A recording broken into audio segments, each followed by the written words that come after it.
of the Argon Medical Devices Clinical Education Summit. We're proud to host today's thrombectomy webinar.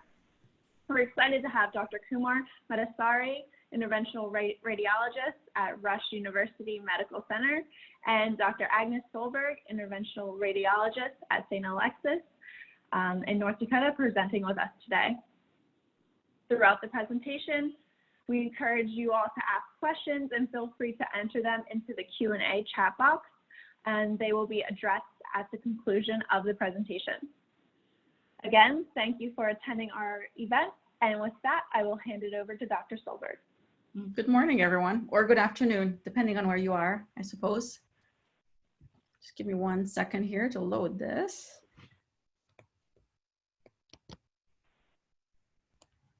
Can everyone see the presentation?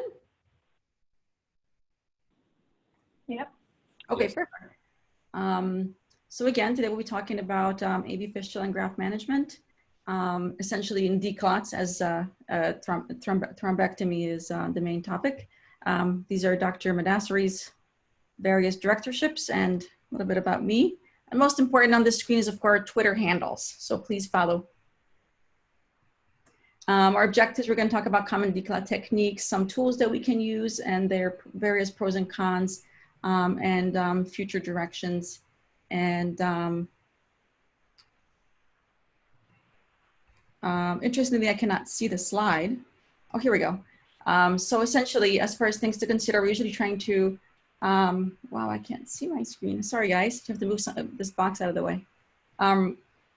When we do thrombectomy, we're usually trying to reduce the amount of emboli in the thrombosed AV fistula graft. And, you know, most of this, some of the clot can be soft or some of it can be older clot that's more organized and much more difficult to remove.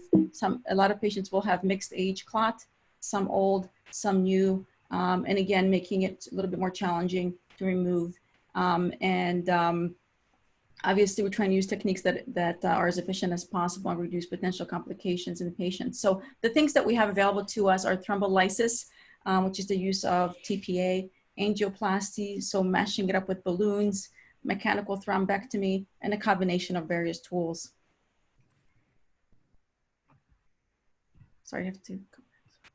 As far as thrombolysis goes, like overnight thrombolysis, putting a catheter in and leaving it for several hours or overnight. It's kind of a, it's not something I personally normally do for fistula declot. It's cumbersome lysis patients, even for short term, tends to be higher risk procedures. You still usually need adjunctive techniques because of that mixed clot burden. And it does really cost a lot of money. In the facility where I work, all thrombolysis patients have to be admitted to the ICU. That's the only place where we have nurses that are trained to take care of those patients and to look for potential complications. And, you know, like again, the risks to me are just not worth it for a fistula declot, for thrombolysis. You know, the risk of hemorrhagic stroke is always there. And, you know, it has happened. And that's not a risk I'm willing to subject my patients to for a fistula declot. For other things, yes, not for this. As far as balloon angioplasty, just angioplasty alone, essentially it just mashes up the clot, smashes up the thrombus, and the number of clot emboli is larger with balloons than other techniques usually. So it's going to be beneficial when you have difficult outflows and inflows, when you need to address difficult stenosis, but not really for primarily just breaking up the clot, although some people I do know do use that technique. And here's a patient that I treated that I actually did try to balloon first because the balloon was already in there to treat an outflow stenosis. So you can see the image on the left. There's a significant amount of residual thrombus. You can see the stenosis. So I ballooned the stenosis, and then I just kind of used the same balloon to mash up the rest of the clot. And this was the result. One pass with the cleaner, and you can see what a difference it made in this particular patient. As far as mechanical thrombectomy, you can use a Fogarty balloon, and that's essentially used to pull the arterial plug. But just a Fogarty to mash up the clot in the entire circuit gives you a lot of thrombus. The Tortuosity device, that device can certainly be useful in AV fistulas and grafts, especially since they have the over-the-wire version. But you have to sort of massage it, and some people love it and some people don't really like it. The AngioJet, which has a pulse spray with TPA and heparinized saline, and that can cause bradycardia when you're working in the central veins. You end up using much more TPA in that device. Most of the time, I guess it depends what you put in it. Sometimes I use more TPA than others. Aspiration thrombectomy can again be helpful, but you end up using much larger access, sheath sizes for those patients, for those devices to be effective in an AV fistula or graft to reduce that amount of thrombus. And I'm just not going to put, a 8 French sheath. I try to keep my sheath size a little bit smaller than 9/8 French. The cleaner device made by Argon, of course, helpful in most accesses, including aneurysmal fistulas, because of the two sizes they offer, and the larger size has a much larger sine wave that does allow it to work better in fistulas. It's not over the wire, but I haven't. There's only one time where it failed for me to go where I wanted it to go, despite it not being over the wire. So essentially, my approach: how do I do these? I get in an AV graft. I get access anterograde close to the arterioanastomosis. I use ultrasound or manual, depending how I like it to see it. I get a guide wire. I usually use a glide advantage wire all the way central, and perform a central venogram, make sure there's no outflow obstruction. Pull back angiogram, again, to assess the extent of the clot burden, and also to assess for any outflow obstructions, because if you have a tight stenosis, you're not going to get far with the rest of your procedure. If there's severe stenosis, then the angioplasty, that outflow stenosis, and if not, I'll use the cleaner device thrombectomy with or without the pulse spray to resolve some of the clot burden. Then I get a second access retrograde. I actually usually get my second access almost right away, but I advance the wire catheter closer beyond the AV anastomosis and pull back the arterial plug, assess the anastomosis after it's pulled back, and angioplasty if needed. And as far as the fistula, it's very similar. I do spend a little bit more time looking at it with the ultrasound, evaluating clot burden. As far as non-salvage, if this is the patient's 5th time they've come in 3 months and they have large aneurysms and a couple stents placed in there, I do have kind of a lower threshold to decide that this dialysis isn't going to work anymore. But we can try to still salvage it if the patient really has no other options. And aneurysmal fistulas, again, like I said before, are a little bit more difficult for cleaning the thrombus, especially on the if they also have a related stent. Some people will have a stent graft and have it like inside the aneurysm. I should have put a picture in. It's very difficult to clear the thrombus, especially in those areas, and the cleaner does a really good job in that areas. And so this is kind of an example of my approach. So this is a patient. So I got my anterograde access, and when I first get my access, I put in 2 milligrams of TPA. If it's thrombosed, if it's a thrombosed fistula graft, and then I kind of made my way centrally, like you can see in the anastomosis, you can see the surgical staples there. There's a stenosis that could not get through that area. Oh yeah, don't forget to heparinize. You only make that mistake once or twice. I had to actually use my PAD wires and catheters to get through that occlusion. It was so tight. And I did my central venogram and tried to use an Evercross here to angioplasty first, my outflow, because without having an outflow, you're not going to get far with anything really. This was at max burst PSI. It was not effective. So I had to put in a Conquest. It took 30 PSI to open this up, at which point I was worried a little bit about rupture, but it was okay. And after that, I usually use a cleaner thrombectomy, but the TPA that I put in worked so well. This actual patient did not require cleaner because it was all fresh clot. So it all depends. If it had been a mixture of old and new clot, I would certainly have used that device. The next thing I do is I pull back the arterial plug through my other access. You can see that balloon, like a little circle there. being squished down. You can use a Fogarty or Python balloons. They're very compliant balloons.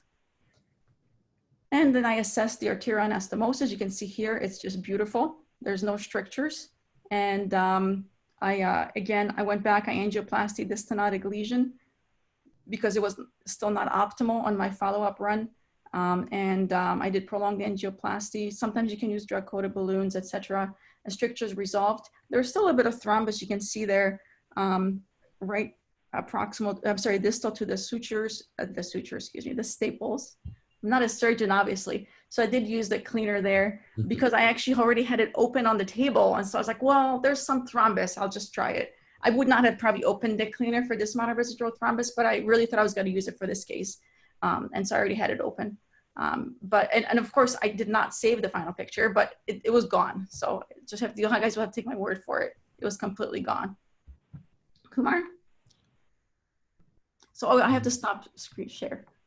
Okay, thanks so much, Agnes. That's great beginning part of this. So I thought we'd talk about, is there much data? Unfortunately, when you delve into a lot of declots, and I'm sure many of the viewers have a lot of varying experiences, there's not a ton of data to guide us in how we approach all these. I think what we do know is that a lot of it's experience-based, a lot of it's anecdotal. In terms of actual data, you know, when you talk about the different mechanical devices that we have in our purview that Dr. Solberg had mentioned, when you look at Tortuosity, which is a very common device, many of us have been trained on and many of us use it still and have it accessed. You know, technical success was 87%. This is just one study. You know, there's not a plethora of studies that guide you. When you look at AngioJet, which is, some people do use it, I don't. It's a little bit more cost prohibitive if you need to use it on a daily basis, but it can be used. They did talk about 18% complications, although they consider minor. With most declots, I don't know Dr. Solberg's experience, but usually there shouldn't be many complications, period. Of course, if you're doing, you know, 100 of a month, you're going to run into small issues, but it shouldn't be from a device-related issue, but they can happen. There's no perfect device, obviously, but you have to try to decide what's going to be best for you and your patient. Speaking of complications, when you do a lot of them, we do quite a bit, you do have mishaps every now and then that happens with devices. This is a declot procedure, and after getting some flow, you still have some residual thrombus, as can be seen on the more right-hand side of the screen here. So attempted to use Tortuosity, wasn't over the wire, but every now and then, if you're not careful, it can get jammed and get stuck. And if you sometimes put a retrograde wire to keep your sheath out of the way, that can get stuck. This is a case of the cage broke off, and then you go on a little bit of a fishing expedition. As you know, interventional radiologists, we have a lot of experience with a lot of endovascular tools, so then those will come in handy, even though you don't want to come in handy with these things. But fishing that out was not fun. It can cause even more complications on the way up, but it can be done. It's something that you have to be aware of the more and more you do, especially as a training center. Unfortunately, you may run into this as you walk into a room. So those are realities. Another situation where using the Tortuosity device, again, as you can see towards the anastomosis, there's probably a little bit of stenosis here. One thing to note with stenosis, as Dr. Solberg was mentioning, patients will feel pain if you don't treat the stenosis ahead of time, if it's very critical stenosis. So here, using a Tortuosity to help clear out some clot, in the process, this is the Tortuosity device, we realized that we lost the little rubber tip of it in the graft area. So then becomes, again, how do we get this out? Tried with a snare, realized it was kind of partially in, partially out. It was not going to be able to be grabbed. So then had to do a little bit of a cut down and actually grab it out with some curved Kellys. And you can see this is the piece coming out. Not things you want to run into. When declots are usually the bane of many of our existences, it's usually around a 5 p.m. situation that you got another add-on declot. So it's not fun to have to deal with these kind of situations. Ultimately was able to remove it. You know, dealing with the cleaner, one thing that's nice is you can retract the device to get across anastomoses and then treat it. So it's a picture of the device going across the anastomosis. Other mechanical devices, Fogarty's we use commonly for the retrograde access for pulling the plug, or Python or whatever have you. You have a thrombose graft here. There's already some magician had stented the anastomosis already. This happens every now and then. And you have antegrade retrograde access, and lo and behold, every now and then you get called in as the attending and the balloon's broken. It can happen when it's not fully deflated and you're pulling it out, but nevertheless, the balloon broke and you had to fish it out, snare it out. Regular balloons are, you know, more adjunctive aggressive balloons are also not without complication. This is a situation where treating a graft, got the declot part of it done, but then treating stenosis or hard clot possibly.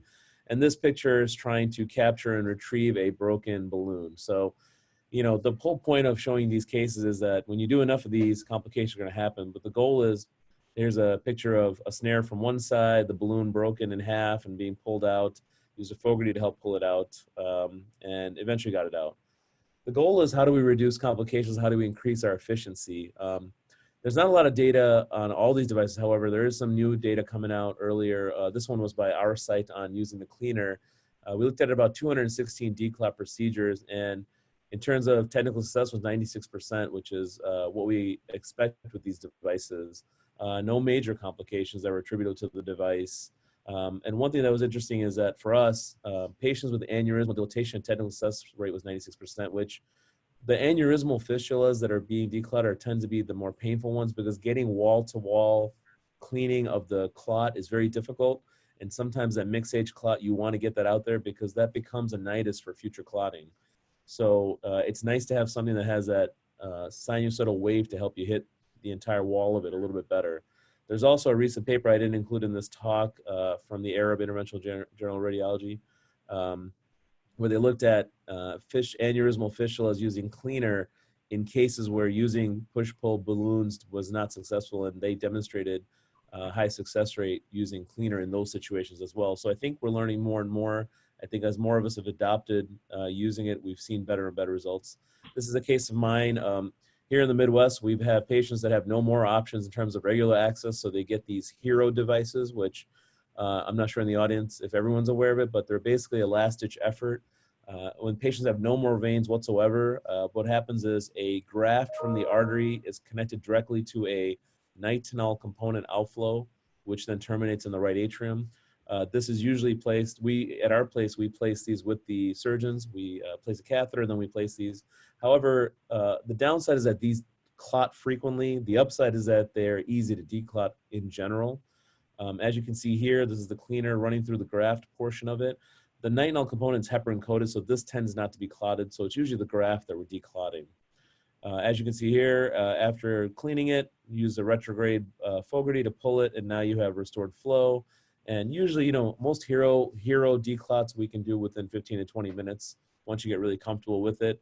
But they do clot frequently despite, you know, anticoagulation, blood pressure control. Sometimes anatomical differences really play a part. Second case here, Dr. Solberg is going to show. So essentially, before you get to the hero, sometimes we get these from outside hospitals. This, you know, full metal jacket. And in their defense, I mean, this patient goes back between the two hospitals in town and has had multiple issues over the years. And I think this access is about 8 years old. So it's impressive. It's still being able to be used. But this patient has been, as you can see, stented beyond belief. And after initial intervention, this is the amount of clot that's still remaining. Next slide. And I did try to balloon it because there was a stenosis and I already had the balloon in there, and I really should stop doing that because it never works. But I'm like, oh, I already have the balloon in there, and so this was kind of the result. Next slide. And then you can see the beautiful sine wave there of the cleaner device. And again, after one pass, this was my result. And again, this was a patient who had mixed clot. It was acute and chronic clot because I always TPA. Everybody gets 2 milligrams of TPA from me in anterograde sheath, 2 milligrams in the retrograde sheath. And as there's a large clot burden, they'll get 2 milligrams after during the pullback as well. So 4 to 6. When people have mixed clot, I think this is where the cleaner it definitely comes in handy. And again, even in this kind of a mess, I had no trouble advancing the cleaner in its retracted position in here. And as you can see it, I'm using it right in the area where there are valves. No, I had no problems. Okay, great. Thanks for sharing that one. I have another sample case here. It's a loop graft in the left upper extremity. And as you can see, our typical approach is get an outflow access, as Dr. Solberg talked about in the beginning of the talk about, you know, standard techniques for most people. Got wire centrally, made sure everything's open centrally. You can see here that there's some disease along the, just past the anastomosis. This is during the pullback. Now, for me, I do tend to lace the pullback with some TPA in the contrast. And I just feel like every few minutes, that I give extra time for the clot to melt a little bit. That increases my procedure efficiency. Everybody has their own technique. You can also do TPA mix in the cleaner as you're doing the rotation. That's also, but to me, if I lace it and I give a few minutes, that's increased time for it to actually start working before I do the actual work. Just my own personal approach. And then treat the anastomosis that had some stenosis, and then go on to finish with cleaner. And go retrograde here. You can see this is the injection. One thing I know from a training program standpoint is teaching very gentle injection on the arterial side is very important. Just going retrograde with a catheter wire, you can cause dissections, thrombosis, perforation. So it's very important to teach good technique and be careful. All it takes is a very gentle injection. You never want to inject hard. As you can see here, this is the Fogarty balloon doing our pull, and then you see restored flow. Little minor disease, but a lot of that you're not going to be able to completely resolve. You can balloon it, you can DCB it. Some people eventually stent it, you try not to, and then you get completion. But usually this can all be done for many patients in one procedure outflow, one procedure retrograde, and then tend to be open. Not always. Now, another benefit that I like to use it for is when you do the procedure and you think you're done, you see those filling defects, and that's something a lot of people let go. But in these patients, those are situations that are going to cause repeat clotting. So it's very important to try to go after it. There's some filling defects around this area. It's near this prior existing outflow. And you can see that if you left that, that's not a good idea. You can see under ultrasound, you can see the clot burden. Here you can see the filling defect on this left image, and after cleaning it, you can see this is a very ratty outflow access site. It's being used, obviously stuck in the same areas.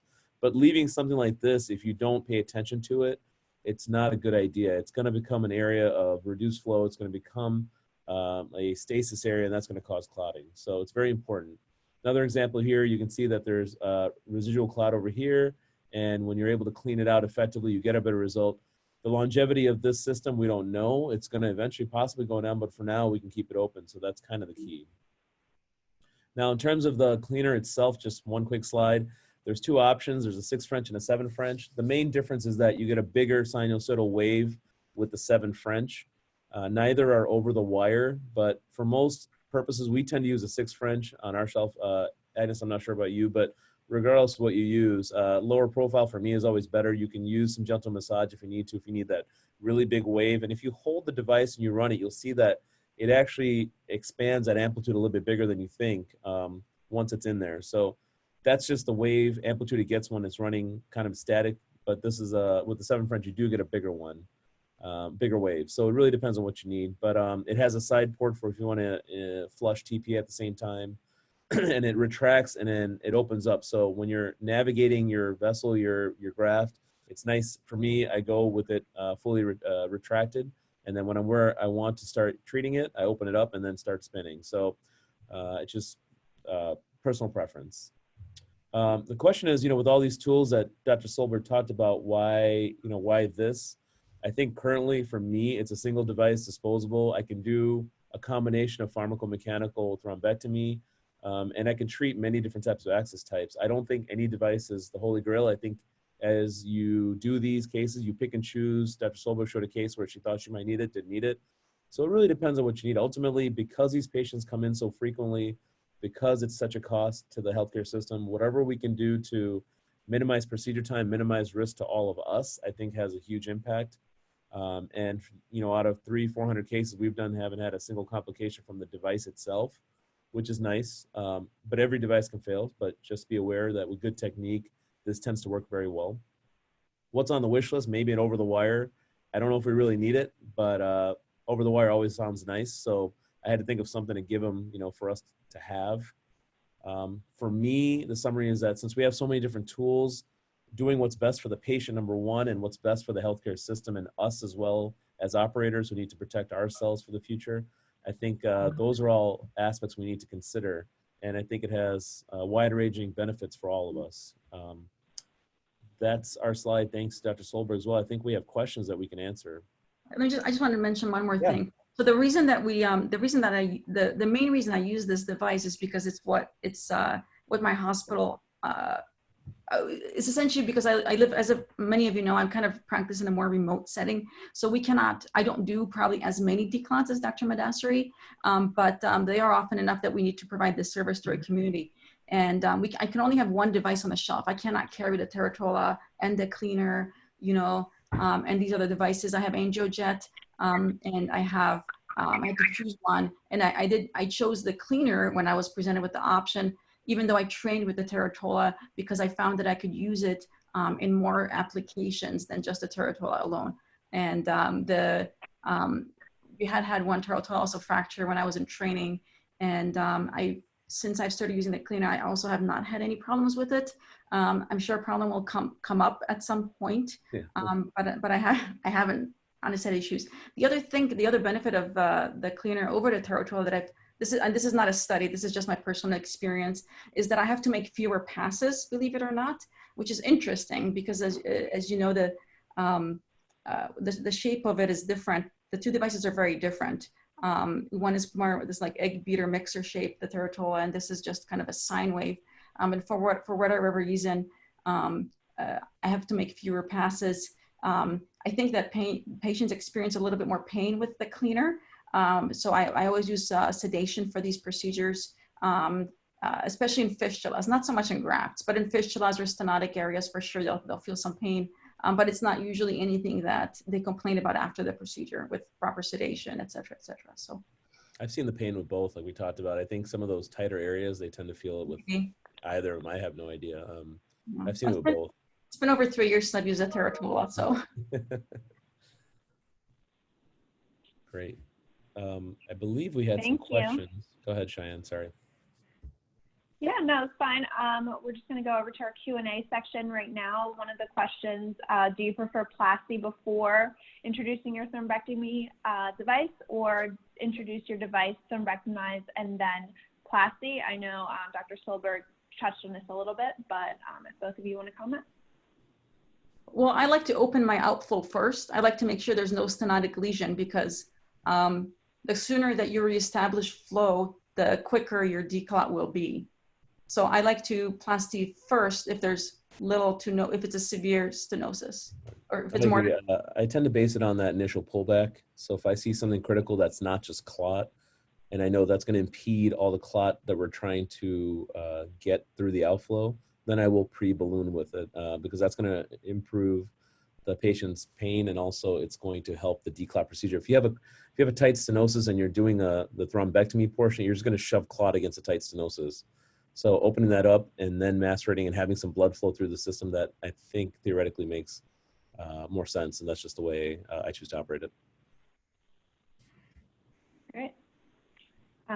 Second, how many milligrams of TPA do you recommend for initial thrombolysis prior to thrombectomy? I already answered this, so how about you, Kumar? For me, usually on that, like I mentioned, I have a different approach for me. On the initial pullback, if I know it's a clotted system, I do 4 milligrams of TPA with contrast mixed in through the system, and I just lace it as I come back. I don't tend to put it in the retrograde, but that's operator preference. So for me, it's usually 4 milligrams just laced throughout the clot, and give it a few minutes while I'm getting everything else ready, getting all the rest of my device and access ready to go. Yep, I usually get both my accesses first. I'll put TPA into both sheets. Then I'll do my central venogram, my pullback, and I'll put 2 more with the pullback if there's extensive thrombus. Yeah. But and then after that, there was the one time I forgot to give heparin, so yeah, that patient got another dose. But I don't have to use more than 6 usually. Yeah. And the risk is low if you're putting it right into the thrombus. I mean, like the risk of the TPA to the patient is very low. Correct. Okay, we just got a new question. Have you ever encountered a situation where the cleaner became disadvantageous because it was not over the wire? I brought that up as a wish list, but I said I haven't really needed it. But you know, every now and then you might have a very tortuous, very tight area. I think Dr. Solberg showed a case that had multiple stents. Those are ones where sometimes you get these kinks in the path, and you get these turns that, you know, any device you use might be difficult without over the wire. So that's about the only time I can see it be a problem. I haven't had one yet that failed, but I can see where I've had trouble pushing it. But again, when you retract the device and then advance it while it's retracted, you have a lot more easy, because then it almost becomes like a guide catheter when it's not open. So I think it helped overcome that situation. I had one case, and I just drew this, okay, where the aneurysm was like this, and somebody placed a stent, and the aneurysm kind of extended over the stent, and I had my access was this way. Wow. So to get into this took some time. I had to do it with, you know, ultrasound access. So I was able to use the cleaner around it, but I couldn't use the cleaner inside the stent because they're only, you know, but I had a wire, and this is off label. I think you're not supposed to use it around a wire, but I had a wire through that stent graft, and I did use the cleaner in that aneurysm around the stent and, you know, around the wire. I didn't have any problems, though my technologist was like this the entire time, yeah. You know, but I guess it would have been helpful to have over the wire in that situation, but that's the only time that I was not able to use it for my entire procedure. I think that's a point of, you know, having access to many different options and tools when you're doing these kind of cases. So I don't think anything's a holy grail, but I think what's going to help in most situations, or what's best for you in most situations, what kind of I go with. So there's always going to be cases where you can't use it. And I would think a case like Dr. Solberg just showed, that sucks, but that would be a situation probably where. But it was successful. Yeah, no, congrats. Yeah. And those aneurysmal questions. Those aneurysmal fistulas, that's where you'll get some of that more chronic clot around, like around that stent or in the little pockets of the aneurysm, like all the way around, and the cleaner can be useful. Sometimes a little bit of, sometimes aspiration can be useful to get some of that chronic clot out as well. Those tend to be longer procedures, not the 15-minute. Right. Great, thanks. Some other questions we had, how often do you use cleaner in one patient before going to last resort options like Hero? For us, we will open it as many times as possible as long as the patient will tolerate. I mean, we have some patients on our almost like a reserved spot list because they just have, you know, protoplasm issues, they have whatever. So there's many patients who get frequent declots. We try to assess any underlying issues, and we have a joint conference every week or every other week where we discuss patients that have issues like this with our surgeons and our nephrology team. So they're patients that have exhausted everything. They've come from other places. They have no veins left. They can't tolerate this. So we'll open up any graft or fistula as long as it's feasible and the patient can tolerate it, and as long as we think it's safe. So it's not common, but it does happen. We do place a lot of Heroes for patients that have exhausted all veins that have just been shut down from other places or whatever else. We don't have any patients with Hero, which is very interesting. I don't know if it's just because it's something that we don't offer. We tend to try to exhaust, as you know, we try to do as many declots as a patient will tolerate as well. And eventually some patients will just give up. You know, they're like, I don't want to use this anymore. Just put in a tunneled line. And then we don't have a conference because we're a small community hospital, but we do chat with our surgeons that place to make sure to place access, to make sure, is there another arm we can use? Is there any other access available? If a patient needs a Hero or something like that, we do refer those patients out to a place like Rush, I guess.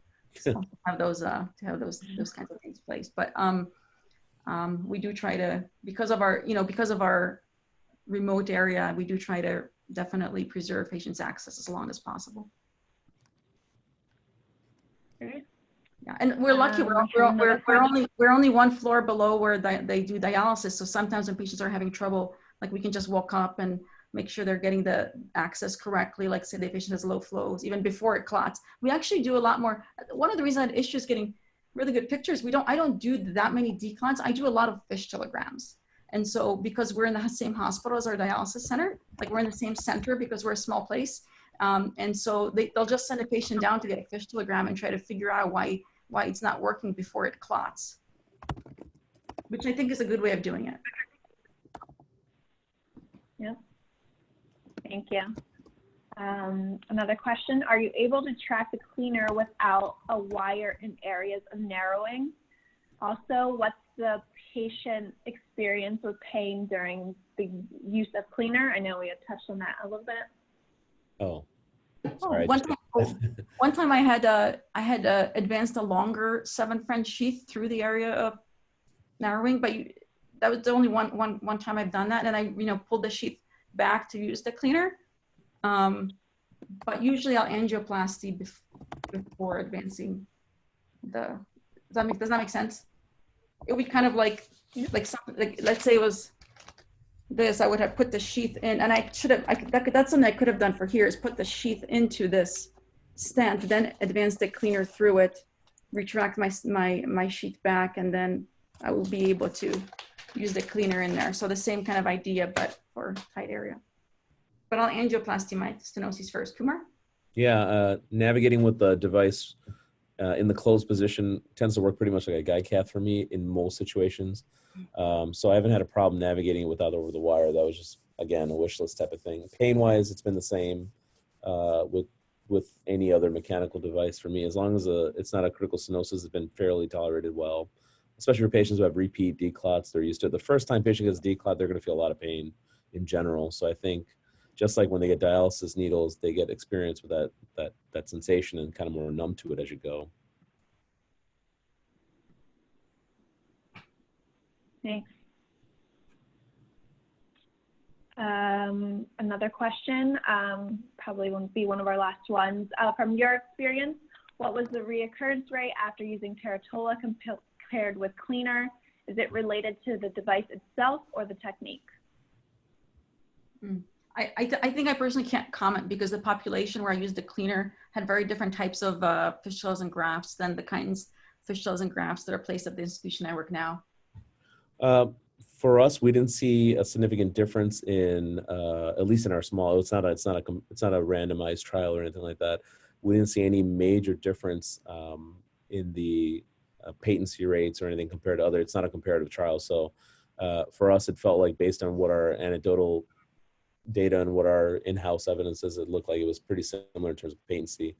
I will say that it helped us in cases where we looked at whether or not the thrombus within aneurysmal fistulas were cleared, which we feel is better, but I think we need to tease out that data a little bit more. So I think as more and more use of the product is out there, I think more and more people are interested in looking at comparison and efficacy. So we'll have more information on that, I feel like, as we go. Yeah, like Dr. Madassery said, I think I have the same kind of anecdotal experience where if I remove all of the residual clot, the patients tend not to come back as quickly. I don't have any patients coming back weekly like you do.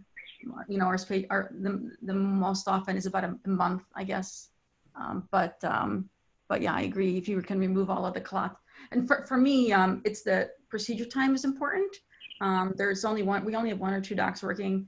And so you can't be doing a declot for, 2-3 hours in the middle of your day or at the end of your day. So I found that compared to, and radiation exposure. So I think that if I can only make 1 or 2 passes with a device, that's the one I'm going to use because it's quicker, less radiation to me, less radiation to the patient, my technologists and nurses. Thank you. And I think this will be our last question. If you don't have the possibility of using RTP, which would be the indicated technique? Oh, no thrombolytics, no TPA? I think that they're referring to TPA, yes. I can't think of a patient. I suppose if I really didn't. So usually what I do, if there's a contraindication TPA, I address it with the specialist whose contraindication it is. Like say the patient had brain surgery, and so I talk to the neurosurgeon, and often he'll still let me use a small amount as long as it's right in the thrombus. If I can't use any, the patient still has to be heparinized. I agree with Dr. Solberg. We heparinize our patients or our Gatroband if they have an allergy, but TPA is not a mandatory in my mind. We've done plenty of cases and experience without using TPA. It's just something that many have adopted just to kind of speed up our procedure time and all that, but it can still be done without TPA. For years, we do our declots without TPA, so it's not an absolute necessity. It's just something that may help speed up your process and maybe reduce the amount of emboli. Thank you. I use the most so we would like procedure time. Yeah, I agree. Okay. If there's not any more last questions or comments, I'd like to thank Dr. Solberg and Dr. Madassery again for presenting today. Everyone that's on this call will receive an email with this recording so that you can reference in the future. Great. Thank you, everybody. Thank you, Dr. Solberg. Great talking to you. And thank thank you, everybody. Tom, Pete, thank you. Thank you. Yep. Bye.